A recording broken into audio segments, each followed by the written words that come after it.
શહેરા બ્રહ્માકુમારીઝ ખાતે દાદી પ્રકાશ મણીજીની પુણ્યતિથિએ રક્તદાન અને વ્યસન મુક્તિ કેમ્પ યોજાયો।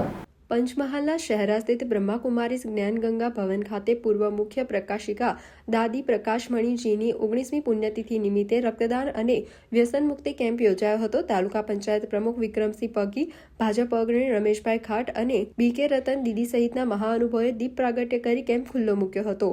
ઇન્ડિયન રેડક્રોસ સોસાયટીના સહયોગથી યોજાયેલા આ કેમ્પમાં 40થી વધુ દાતાઓએ સ્વૈચ્છિક રક્તદાન કરી માનવતા મહેકાવી હતી, જે થેલેસેમિયા ગ્રસ્ત બાળકો માટે ઉપયોગી નીવડશે। આ પ્રસંગે દીદીઓ દ્વારા અપાયેલા પ્રેરણાદાયી માર્ગદર્શનથી પ્રભાવિત થઈને અનેક લોકોએ તંબાકુ, દારૂ જેવા પ્રાણઘાતક વ્યસનોનો સદા માટે ત્યાગ કરવાનો દ્રઢ સંકલ્પ લીધો હતો।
प्रजापिता ब्रह्मा कुमारी ईश्वरीय विश्वविद्यालय ज्ञान गंगा भवन आज रोज दादी जी प्रकाश मणिना निमित्ते 19મી पुण्यतिथि निमित्ते आज रोज रक्तदान शिबिरનો કેમ્પ રાખવામાં આવેલો છે, જ્યાં અનેક આત્માઓ આવીને પોતાનું રક્તનું દાન કરી રહ્યા છે અને અનેક આત્માનું જીવન બચાવી રહ્યા છે અને આ કેમ્પ બહુ સફળતાપૂર્વક પાર થઈ રહ્યો છે।